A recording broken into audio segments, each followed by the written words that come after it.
Olá, hoje meu recado aqui é para o pessoal que trabalha na educação infantil e estão se preparando para esse momento de retomada. A gente tem recebido alguns questionamentos que estão se repetindo, então eu achei mais prudente gravar esse vídeo para poder esclarecer para todos. A dúvida que é de alguns pode ser de todos, tá? Eu criei um roteirinho aqui que eu vou seguir com vocês. Então a primeira coisa que eu queria falar para vocês é sobre essa questão do uso da máscara na educação infantil. E quando eu estou falando educação infantil, estou falando até 5 anos, 11 meses, que é mais ou menos a determinação que a gente tem nos municípios, tá? Alguns municípios não deixaram claro se a máscara vai ser obrigatória para as crianças, mas para os adultos sim. Outros já colocaram que isso é obrigatório, como por exemplo no decreto do Rio de Janeiro, né, da Prefeitura do Rio de Janeiro. Então, a gente entende que essa determinação de uso da máscara da educação infantil, ela vem da autoridade. Se vier, a gente vai ter que cumprir.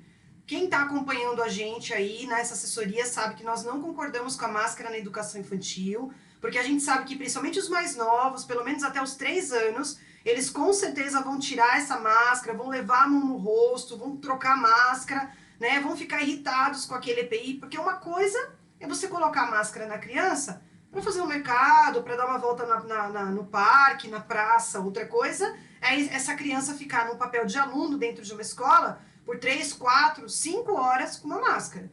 Então a gente entende que isso pode não viabilizar o uso da máscara por essa criança, pela imaturidade de entender um princípio sanitário, às vezes pela falta de condição ela mesma de colocar e retirar. E só essas coisas que eu falei aqui contraindicam, segundo a Organização Mundial de Saúde, o uso de máscara. Se o indivíduo vai ficar desconfortável, se ele não tem condições de colocar e retirar a própria máscara, se ele vai ficar levando a mão no rosto o tempo todo, já são as contraindicações para o uso da máscara de tecido, tá? Mas, se a autoridade exigir, a gente vai ter que cumprir. Além disso, a gente começou a perceber que alguns familiares fazem questão que o filho utilize máscara na escola, mesmo na educação infantil, mesmo que isso não seja uma obrigatoriedade. E aí, nesse caso, a escola vai ter que abordar individualmente cada família. Eu acho que a gente não pode proibir. Eu acho que se não é obrigatório, a família quer mandar com a máscara, o aluno vai ter que entrar com a máscara. Vai ficar diferente, talvez, da maioria que não está usando. E o papel do educador vai ser ensinar para ele como é que usa, monitorar a troca a cada 3 horas e criar uma rotina para que isso seja feito da maneira mais segura.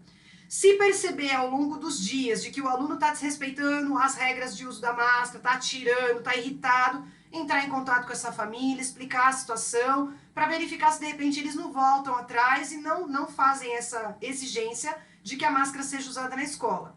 Eu estou aqui falando de uma situação em que isso não é obrigatório, mas a família quer que o aluno utilize, tá? A gente sabe que tem muita criança que já está usando em casa e que vai vir para a escola com mais clareza desse uso, mas ainda assim, principalmente nos mais novinhos, a gente entende que um tempo tão prolongado como esse que vai ficar dentro da escola pode não ser adequado o uso da máscara, mas a decisão vai ser da autoridade, das famílias, em conjunto com a escola.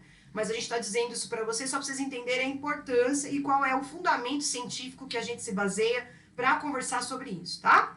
Então, o outro item aqui que a gente colocou para vocês é sobre a roupa do educador que trabalha na educação infantil e que pega no colo, né, que segura a criança, que precisa ajudar ela nos espaços, sentar na cadeira, né, que são pequenas, são dependentes e a gente ainda que depende do cuidado do outro, né?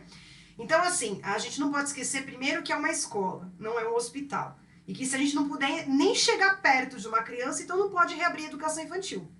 Se as crianças não puderem ter qualquer contato entre elas, então não pode reabrir a educação infantil. Porque dependendo da faixa etária, a gente não vai conseguir controlar isso 100% do tempo. Tá? Então nós não vamos deixar de acolher um choro, um colo, nada disso. Por isso que é importante que a roupa seja higienizada diariamente. Então, a escola que utiliza uniforme, o indivíduo vai usar o uniforme só dentro da escola e vai lavar diariamente. Nem que seja só a própria camiseta, como algumas escolas preconizam. Se a escola não vai instituir o uso do uniforme, a roupa do próprio colaborador, então que seja uma roupa usada só na educação infantil. Para os maiores, né, Fundamental 1, Fundamental 2, ensino médio, a gente entende que a roupa, ela talvez não tenha um impacto tão grande, porque não são alunos que dependem desse contato físico, que a gente vai ter que ficar dando colo, né, literalmente. Embora, pelo menos na primeira série, ali os 6, 7 anos, ainda isso possa acontecer, obviamente. Mas, de um modo geral, na educação infantil, esse contato ele é muito mais íntimo. Então, é importante que essa roupa seja higienizada diariamente. Né? Aí, por exemplo, lá no decreto de Manaus saiu a obrigatoriedade de usar um avental descartável. E aí a gente entende que o avental descartável vai te dar uma falsa sensação de proteção. Porque se for seguir direitinho, eu teria que jogar esse avental fora cada vez que eu dou um colo. E isso é inviável, é uma coisa que é impossível de pensar. Virou de fato um hospital, que é o que a gente faz dentro do hospital. Troco o avental cada vez que eu atendo um paciente. Então não tem condições, né? Nem financeiramente, nem humanamente pensando. Talvez as educadoras, berçaristas, cuidadoras não dêem conta disso, tá? Então, o que a gente entende pensando no princípio sanitário? Esse grupo de alunos com essa educadora referência, eles vão ficar juntos. O que não pode é misturar grupos. O que não é adequado é, se precisar, essa educadora, por exemplo, tem que cobrir um outro grupo, dar colo para um outro grupo, sendo que ela já trabalhou nesse aqui. E já deu colo para crianças aqui, agora ela vai para outra sala. Então, essa troca agora não é o ideal. Mas a gente sabe que existem cenários e cenários. E aí cada escola vai tomar a decisão que for melhor. Mas o ideal agora é a gente não fazer esses cruzamentos entre grupos. Isso vai ser um desafio imenso, mas não é impossível. Tô falando isso porque a gente já tem escola que reabriu e que, graças a Deus, está dando tudo certo, está conseguindo manter as normas, a equipe está engajada, está feliz que voltou a trabalhar. Né? Já começou a receber mais alunos, os pais estão mais seguros. Então, a gente entende que, apesar de pensar na educação infantil com todas essas barreiras por conta da faixa etária, algumas coisas a gente consegue instituir. Então, o ideal agora é a gente não ter cruzamento de grupos. Tá? Então tem escola, por exemplo, que vai adotar o uniforme mais um avental por cima, que vai ser higienizado todos os dias. Né? Tem escola que está adotando a camiseta. Então o ideal é, principalmente para quem trabalha com os pequenininhos, que a roupa seja higienizada diariamente. A gente não vai deixar de dar colo, de fazer nada disso. Isso é necessário na educação infantil, tá? Aí a outra dúvida que tem me enviado bastante, a adaptação das crianças versus a presença dos pais na escola. Então, a gente tem muitos educadores que estão aflitos no sentido de que esses alunos pequenos, eles estão há vários meses presos dentro de casa com os seus pais. E aí agora tem uma iminência de reabertura escolar, que está projetada aí de acordo com o município, agosto, setembro, e que esses alunos vão retornar para a escola, muitas vezes tendo que ser readaptados, porque estão muito tempo com os pais em casa. Então, a gente tem dois cenários, ele vai ficar feliz da vida e vai amar isso, e vai ser super tranquilo, porque ele não aguenta mais ficar preso dentro de casa, ou a gente pode ter, sim, um vínculo que se fortaleceu muito com a família agora, e que ao voltar para a escola a gente precise readaptar. E aí talvez a não presença dos pais não possa ser uma coisa boa. Então, de novo, vocês não vão deixar de ser uma escola. O que precisa é que todos os procedimentos que forem adotados sejam seguros. Então, se porventura tiver que um pai para ficar dentro da escola, permanecer nesse espaço, que exista uma sala reservada para isso, ou uma área ao ar livre, um banco, em que ele fique, se tiver mais de um, com distanciamento, com máscara, com higienização das mãos, talvez um tapete sanitizante para ele poder limpar o pé antes de entrar, né? E que ele passe também pela triagem, pelo termômetro na porta da escola, ou seja, vocês cumpriram todas as normas sanitárias. E ele vai ficar num espaço reservado para não ficar caminhando e transitando e cruzando com outras pessoas, que isso realmente não é o adequado. Tá? Então, é bom senso agora. A gente não pode deixar de ser uma escola de educação infantil que tem um monte de desafios frente a uma reabertura no meio de uma pandemia, tá? Distanciamento, essa é a pergunta do milhão. Como manter distanciamento com criança pequena? Não tem como. A resposta é essa. Ah, mas eu não posso falar isso para os pais. A gente vai dizer para os pais que nós vamos ter propostas pedagógicas, nós vamos nos estruturar, ou já fizemos isso, para minimizar o contato entre as crianças. Nós vamos fazer isso de fato.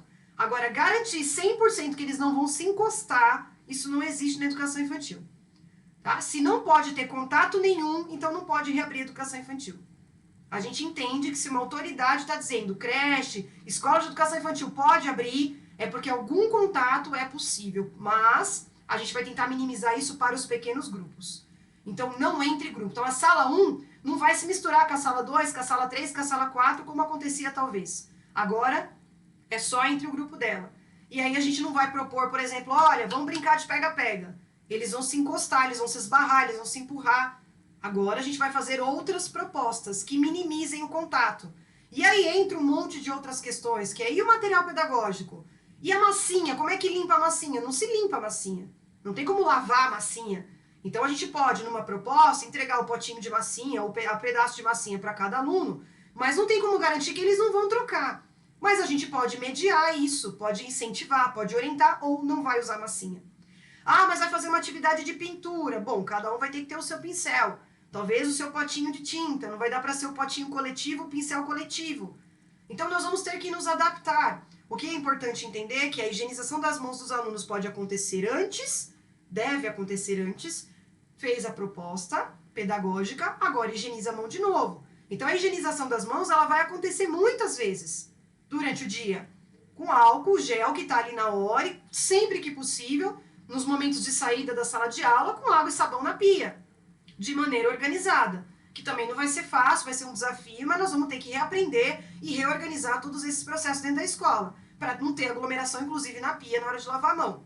Então não tem jeito. Como vai usar muito mais água e sabão agora e muito mais álcool gel do que usaria num tempo normal, é importante lembrar que em alguns momentos do dia a gente tem que hidratar as mãos as nossas mãos e as mãos das crianças. Então mandar vir de casa um hidratante no kitzinho de higiene, em alguns momentos do dia, depois que lavar as mãos com água e sabão, e para aplicar o hidratante, para manter essa pele sempre firme, sempre resistente, para evitar o ressecamento que pode começar a ter lesões. Então é esse cuidado que a gente tem que ter agora. Higienização das mãos antes e depois das propostas e tentar mediar para que esse contato não aconteça. Então talvez eu tenha que usar recursos pedagógicos que sejam mais fáceis de lidar e que não incentivem tanto o compartilhamento, tá bom? Então, esse é o desafio da educação infantil nesse momento, quando a palavra é distanciamento. E a conversa com os pais é nesse sentido. Faremos toda a adaptação necessária para minimizar qualquer contato. Tá? Não tem como garantir que ele vai ser de 100%. A única maneira de garantir isso é cada criança trancada na sua casa em quarentena, como tem acontecido. Tá bom? O outro aqui é rosto da criança. Estou anotando um roteirinho para não esquecer aqui. Então, uma coisa que a gente tem um cuidado é muito de se abaixar, de se colocar à mesma altura da criança, de uma escuta real da criança, né, de ouvi-la, de responder às suas necessidades, à sua fala, à sua conversa, e tudo isso vai continuar acontecendo. Só cuidado agora para não se projetar na frente do rostinho da criança, porque ela pode sim ser uma portadora sintomática, ou eu posso ser, e a gente vai trocar gotículas. Então a gente tenta não se projetar tão perto, tão no rosto da criança. A mesma coisa quando eu vou pegar no colo, eu acolho de lado. Se é uma criança que está babando, numa fase oral intensa, numa salivação, erupção dentária, então eu preciso acolher da colo, coloca ali talvez uma proteção na sua roupa, um pano da criança, né, o paninho que talvez a família encaminhe, ou papel toalha, o que você achar mais prudente, para tentar minimizar o contato da salivação com a roupa, mas sim, é impossível, tá? Vai acontecer e pode acontecer. Por isso que tem que higienizar o uniforme diariamente. Por isso que aquele grupo tem que ficar entre aquele grupo. E não misturando o grupo e não misturando o educador. Que é o desafio que eu comentei agora há pouco para vocês, tá? A máscara com visor. Algumas professoras falaram, mas a gente viu algumas fotos na China que o educador usa um escudo, né, usa óculos ou óculos de proteção com a máscara e os alunos estão todos com aquele visor no chapéuzinho. Primeiro eu quero perguntar para vocês, se a gente acha que nem de máscara eles ficariam, porque são muito novinhos, avalie vocês com o escudo tampando o rosto dele. Tá? Então essa é a primeira questão. Eu humanamente acho impossível mantê-los 4, 5, 6 horas, não sei qual vai ser a jornada, com aquele chapéuzinho, com aquele escudo. Não há nenhuma evidência científica, isso os maiores pediatras têm falado, tanto nacionais quanto internacionais, para o uso daquela viseira por crianças. É por isso que, graças a Deus, não é obrigatória em nenhum decreto que saiu no nosso país, tá? Então, para criança, não. Para o adulto, eu acho que vocês podem considerar quando vai fazer um contato muito próximo, que é o que a gente já falou num outro vídeo, que é a troca de fraldas, o banho, que são procedimentos que eu estou muito perto, e aí, de fato, a troca de gotículas, ela é real, ela pode acontecer. Aí sim eu vou me proteger. Agora, trabalhar o dia inteiro com um escudo facial, num grupo infantil, eu acho isso extremamente delicado e deixo essa decisão para cada escola. Por hora, não é um item obrigatório nos decretos que já saíram. Ainda tem muita coisa para acontecer no Brasil, mas pelo que a gente está acompanhando até esse momento, não. Tá? Nós estamos aqui gravando esse vídeo no mês de julho. Tá? Então, até esse mês de julho, a gente ainda não tem informação de que esse escudo facial é obrigatório para trabalhar com crianças, mas ele é obrigatório em alguns outros momentos de atendimento da escola, que a gente já falou em outros vídeos, tá bom? O outro aqui que me perguntaram muito, livro infantil.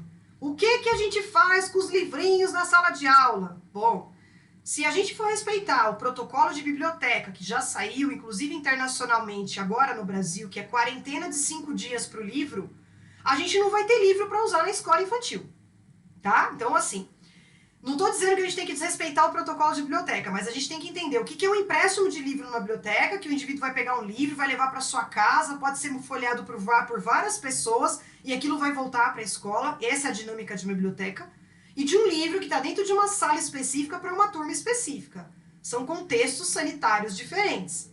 Então, o que a gente tem recomendado? A quantidade de livros talvez seja um pouco reduzida, priorizar deixar à disposição dos alunos aqueles livros que têm uma capa mais forte, que possam ser higienizadas a capa. Tá? Os alunos vão higienizar a mão antes dessa proposta de livros e depois que finalizá-la, e sim aplicar com papel toalha, molhe o papel toalha com álcool 70, sem encharcar, obviamente, e higieniza a capinha desses livros e coloca eles no local que talvez neste momento não seja adequado para o acesso do aluno. Aí cada escola vai decidir o que ela acha melhor, tá? É melhor talvez agora isso ficar um pouco mais controlado, embora isso seja uma regressão do estímulo à autonomia, a gente sabe, mas pensando numa primeira reabertura, talvez esses livros devam ser mais controlados por um adulto do que ficar à disposição das crianças, sendo trocados muitas vezes sem ter essa higienização das mãos antes, tá? Se o livro é só daquela turma, eu entendo que ele não necessita da quarentena do livro. Agora, se eu vou precisar rodiziar os livros, né, de uma sala para outra, ou de uma turma para outra, talvez seja recomendado seguir o protocolo de biblioteca. Aí sim, aquela turminha utilizou, higienizou a mão antes e depois, higienizamos as capas dos livros, agora a gente deixa eles guardados por 5 dias para que ele possa rodar para outra turma. Então é importante a escola agora se organizar, pensando na quantidade de livros que ela tem, o que ela pode fazer para de repente fixar alguns livros em algumas turmas, e quando precisar fazer um rodízio desses kits, deixar 5 dias em stand-by para poder fazer isso de forma segura e poder até dizer para uma fiscalização, por exemplo, que está seguindo o protocolo de quarentena quando roda de turma. Tá bom? Então essa é a dica em relação à quarentena dos livros aí na educação infantil. O outro item que dá muita briga aqui quando a gente está conversando com as equipes é os brinquedos. Então, são os brinquedos, né? Os brinquedos de tecido agora, as propostas com almofada, com tecido, não são recomendadas. Não é um recurso que eu consigo lavar com frequência, secar e aproveitar. Isso vai dar muito trabalho para vocês. Então a proposta agora é usar recursos que eu possa higienizar. Então eu tenho uma proposta nesse momento que eu vou usar brinquedos de plástico, vou tentar mediar para que não haja troca, mas a gente sabe que isso pode acontecer, por isso que o brinquedo tem que estar higienizado, as mãos dos alunos são higienizadas antes, vai ter a proposta pedagógica e quando ela finalizar eu vou recolher esses brinquedos, colocar na caixa de brinquedo sujo e higienizar as mãos dos alunos depois. Esses brinquedos eles têm um processo de limpeza que a gente já descreveu no protocolo, que é colocar 10 minutos na água com sabão, que pode ser na própria caixa ali de brinquedo sujo ou num balde próprio para isso.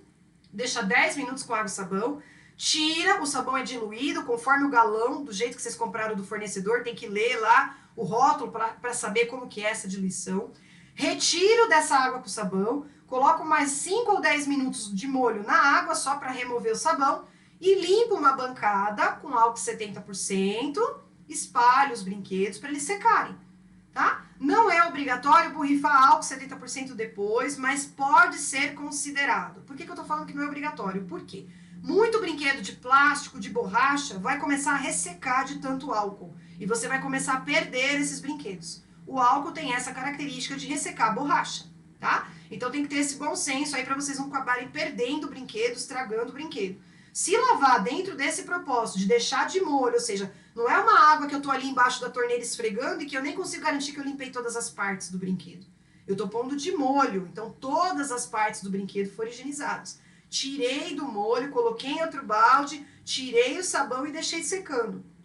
Pronto, esse brinquedo está pronto para a próxima turma ou para o próximo uso. Ou para a mesma turma que seja, tá? Ou para o próximo dia, né? Que você pode fazer isso.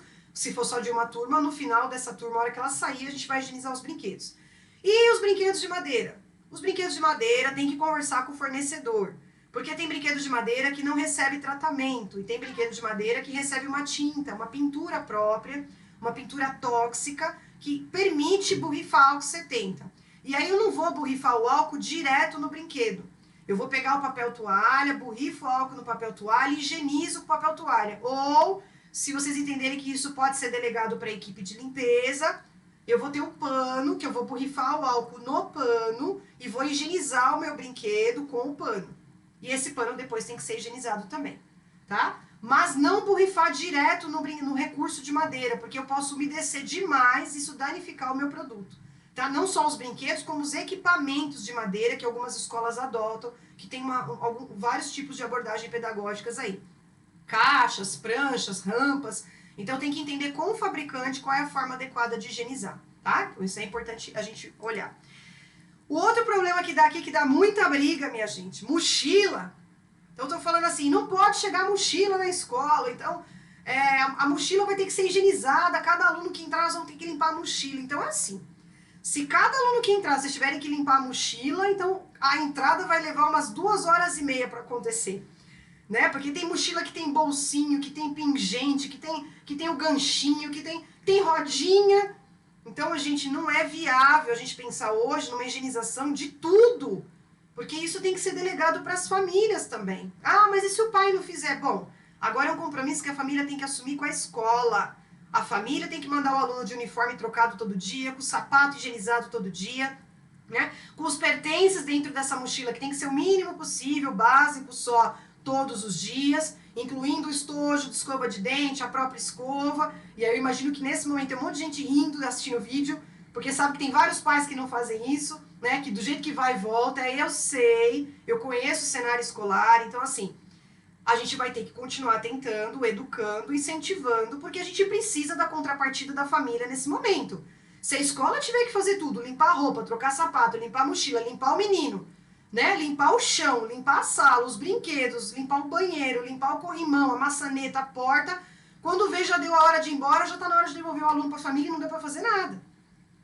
Então a gente não pode também entrar nessa loucura de achar que a gente vai conseguir higienizar tudo para minimizar a infecção, porque a gente descaracteriza o que é uma escola. Então não estou dizendo que não tem que higienizar, mas algumas coisas a gente vai ter que delegar para a família. Então a família tem que, se puder, trocar uma mochila de pano por uma mochila mais plástica agora, que é mais fácil de higienizar por fora. A de pano eu tenho que lavar, né? Eu vou ter que lavar esse material e não vai secar de um dia para o outro. Mandar o mínimo possível, se puder não mandar nada de rodinha agora. E vai ter que ter na escola um local para receber essas mochilas.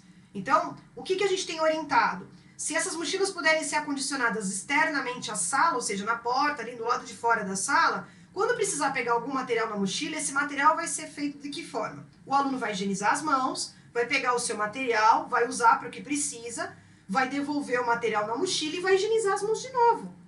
Então a mochila ela vai ser centralizada para guardar e manter os materiais do aluno.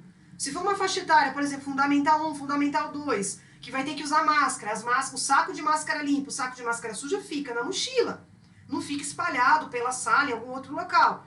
Precisou trocar, tá na hora de trocar, vai limpar a mão, higienizar, pega a máscara limpa, guarda a máscara suja, higieniza a mão de novo. Se o educador tiver que fazer isso com a mochila, porque é uma criança que é mais dependente, precisa de ajuda, ambos vão higienizar as mãos antes e depois. O que não pode? Um aluno pegando na mochila do outro. E esse vai ser o desafio. Então, talvez cercar com uma etiqueta vermelha, demarcar o chão, né? Com uma etiqueta vermelha, um adesivo, explicando para os alunos, aqui é uma área suja, a mochila veio da rua, não pode mexer sem um adulto, sem a professora. Se ficar dentro da sala de aula e vocês acharem que não vai dar para controlar, talvez tenha que ficar mais ao alto. Então talvez a gente tenha que pensar agora, onde nós vamos deixar essas mochilas para evitar que um fique pegando na mochila do outro. Então esse é o desafio agora, é pensar como viabilizar isso dentro da escola. Mas o fato de você higienizar ela externamente não quer dizer que um não vai mexer dentro da mochila do outro. Vocês só vão limpar a parte externa. E se vocês deixarem a mochila dentro da sala, que higienizou lá na porta da escola, e o outro aluno pegou na mochila do amiguinho, abriu e pegou o que tinha dentro, o que adiantou higienizar por fora? Ele pegou o que tinha dentro. Então, assim, o que não pode agora é um mexendo nas coisas dos outros. Isso não pode. Então, nós vamos ter que pensar como organizar isso. Eu sei que é desafiador. Eu sei porque eu conheço educação infantil, chão de escola, eu estou o tempo todo dentro de escola. Mas a gente vai ter que pensar numa saída. Ou educar, ou orientar, ou deixar do lado de fora da sala e cercar esse espaço, ou pôr uma faixinha zebrada, né, que nem a gente tem aí para impedir a entrada em algum espaço. Nós vamos ter que pensar numa estratégia. Só higienizar por fora não garante que não vai ter contaminação. E outra coisa, vai higienizar com o quê? Se for usar álcool e a mochila for de borracha, tiver partes de borracha, eu vou começar a ressecar esse material. Só borrifar não garante desinfecção. Alguns saneantes precisam de fricção. O que é fricção? Passar o pano. Eu vou passar pano em mochila por mochila, talvez vocês não deem conta. Talvez num primeiro momento sim, porque o número de alunos está mais reduzido. Mas a longo prazo isso não vai ser viável. Então tem coisas que a gente tem que delegar para as famílias, não tem jeito, e ter essa contrapartida deles, tá? Então precisava falar isso para vocês, embora isso não tenha uma solução mágica. Né? Escova de dente.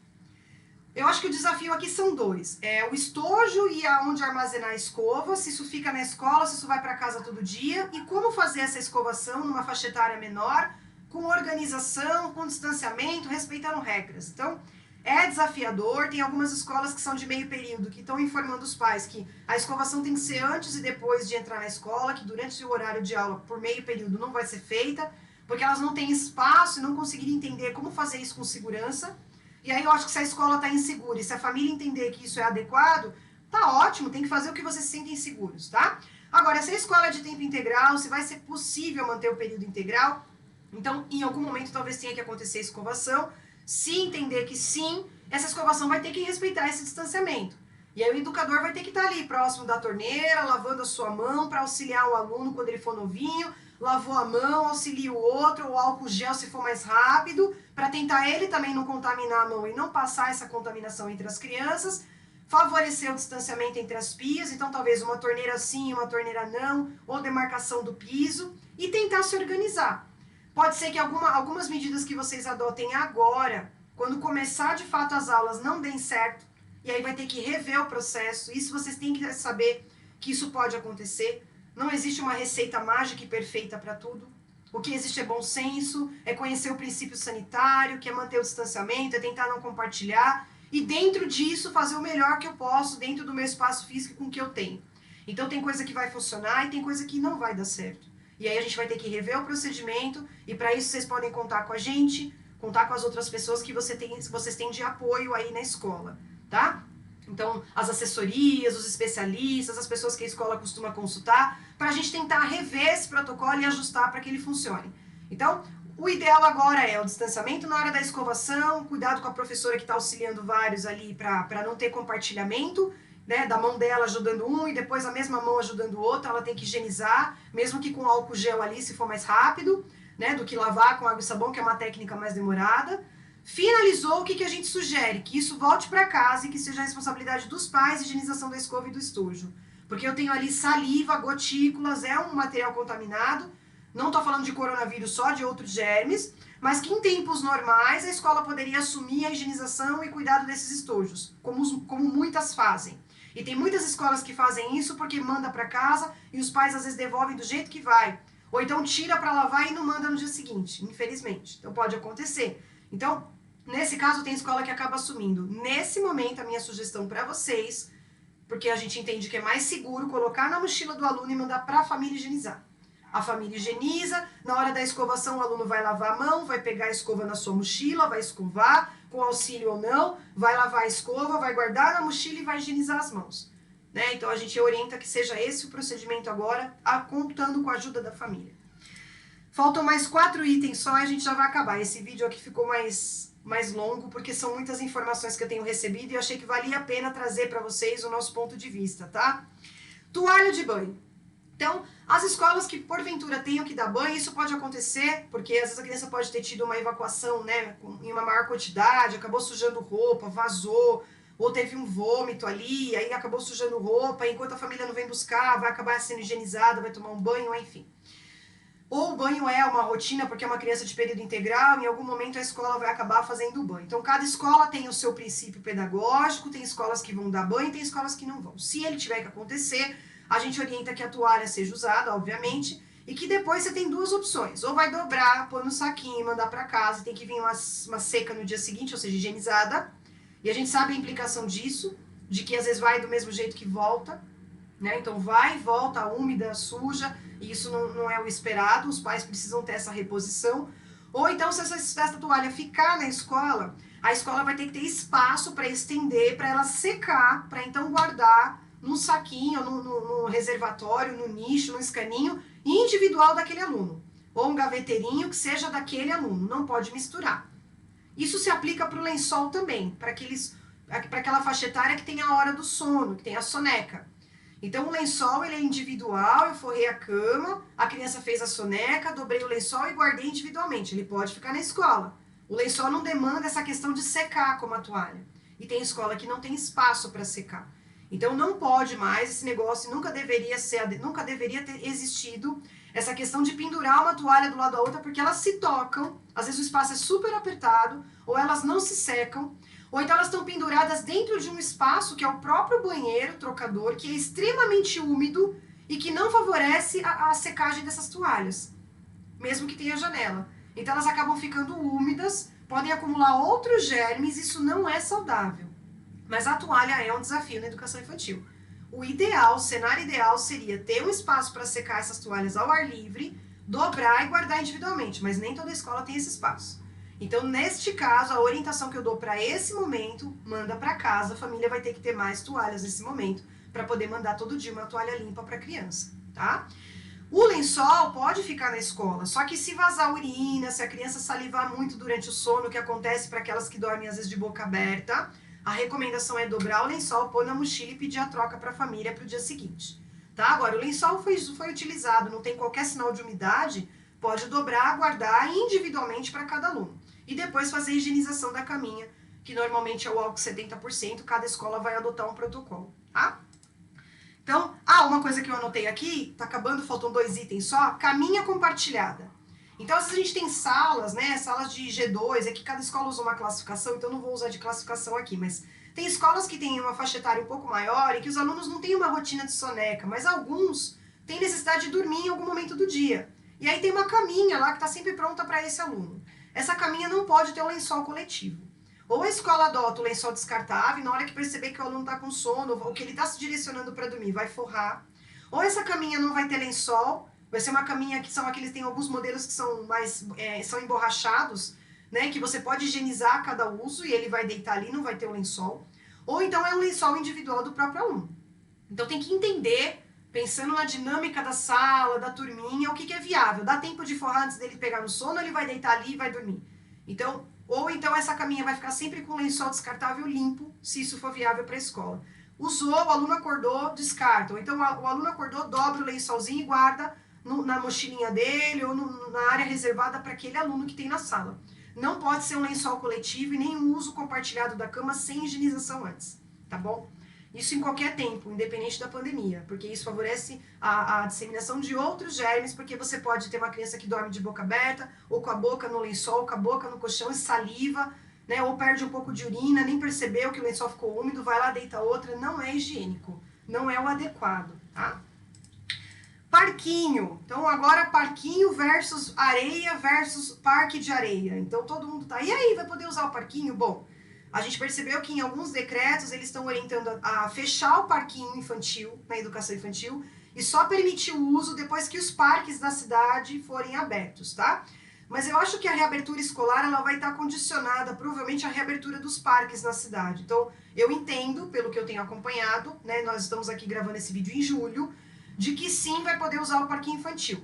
Só que vai ter que ser com mais cuidado, talvez num tempo menor, porque vai ter que ter escalonamento de turmas, não vão poder encontrar turmas nesse uso. Se tiver algum brinquedão, algum equipamento nesse parquinho que seja de difícil higienização, então inativa ele, que nem aqueles escorregadores de tubo que são fechados, você não vai conseguir limpar nesse momento. E aí é o ideal que os alunos lavem as mãos antes de usar, lavem as mãos depois de usar o parquinho, como já é feito, obviamente, é uma rotina, tem que manter essa rotina, e que a equipe de limpeza, assim que trocar a turma, dê uma passada lá com o saneante adequado e higienize nos locais em que mais eles colocaram as mãos. Se não puder fazer essa higienização do brinquedo entre turmas, vocês podem ficar inseguros de deixar o parque ser usado. Então, pelo menos aonde eles mais apoiam as mãos, corrimãozinho da escadinha para subir, né? O corrimão da escadinha para subir no escorregador, né? Então, os locais onde mais tem apoio de mão, precisa passar o saneante ali. Qual saneante vai usar, né? Depende do equipamento. É de madeira, é de plástico, então é de ferro. De acordo com o material, tem um tipo de produto que pode ser utilizado. Então, tem que ver direitinho isso e combinar com a equipe de limpeza que naquele período em que várias turmas vão usar o parquinho, vai ter que ter uma pessoa auxiliando essa limpeza. né? Ou vai ter que aproveitar da própria equipe pedagógica para ajudar nisso. Vocês vão ter que se unir nesse momento para se ajudar, para viabilizar o uso do parque, que é tão importante para as crianças, tá? E aí vem a questão da areia. Então, assim, se o parque inteiro é de areia, não tem o que fazer. Vai usar areia, não tem problema, só que a areia tem tratamento, tem cuidado, tem que ser rastelada, né? Uma vez por ano tem que ser analisado se tem algum germe lá, mandar amostra. Quando chove, tem que revirar a areia para a parte úmida vir para a parte seca, para cima. Tem que tomar sol, né? Então tem vários cuidados, a gente já mandou um protocolo para vocês, que ele é um protocolo do Centro de Vigilância, para que vocês possam implementar, né? E além disso, a gente tem os tanques de areia, e aí o tanque de areia ele precisa ser projetado numa área que toma sol, né? Não pode ficar um tanque na sombra, precisa ser coberto, se for um tanque a gente consegue cobrir. Se for um parque inteiro de areia, o que a gente recomenda é que tenha uma proteção, né, de alguma maneira, o entorno do parque, para tentar segurar a entrada de animais ali, por exemplo, durante a noite. Eu sei que não é fácil, tem parques que são enormes, mas isso é o recomendado. Então, se tem muita areia no local, é tentar cercar de todas as formas para que a gente não tenha bicho, fezes de animais ali no local. Então, antes das crianças usarem, fazer essa passada, rastelar, tirar tudo que puder. Se achou que tem algum, por exemplo, se encontrou ali algum resíduo, não sabe com clareza o que é, recolhe o resíduo e mais um pouco de areia, joga fora, descarta, para manter aquela areia sempre viável, higienizada. E com o tanque não é diferente. Os cuidados com o tanque de areia são os mesmos que eu acabei de falar, só que ele tem que ser sempre projetado para uma área que bata sol, para essa areia estar sempre seca, se ela umedeceu, para ela secar. E os brinquedos que são usados, né, no tanque de areia e no parque, eles têm que ser usados para cada grupo. Finalizou o uso do brinquedo, vai lavar o brinquedo com água e sabão, deixar secando, e aquele kit pode ser daquele grupo, ou então, se for usado por outro grupo, vai lavar com água e sabão, enxaguar e disponibilizar para o outro grupo. Então, sempre vai ter que ter essa higienização entre grupos nesse momento de pandemia, tá? E aí a gente esgotou a nossa listagem aqui, que era grande, de educação infantil, e eu tenho certeza que tem muitas outras questões que vocês estão pensando nesse momento, que são desafiadoras, e eu acho que é um baita desafio mesmo, mas como eu já falei, vou falar de novo, a gente já tem escola que reabriu, os alunos estão felizes da vida de poder voltar para esse espaço, as educadoras estão felizes de poder voltar para o trabalho, então assim, é possível, a gente já tem experiência nacional e internacional de que deu certo, mas vai exigir um esforço agora, uma dedicação de todos nós, incluindo as famílias, tá bom? Então essa é a minha mensagem para vocês. Um beijo e falo com vocês em breve.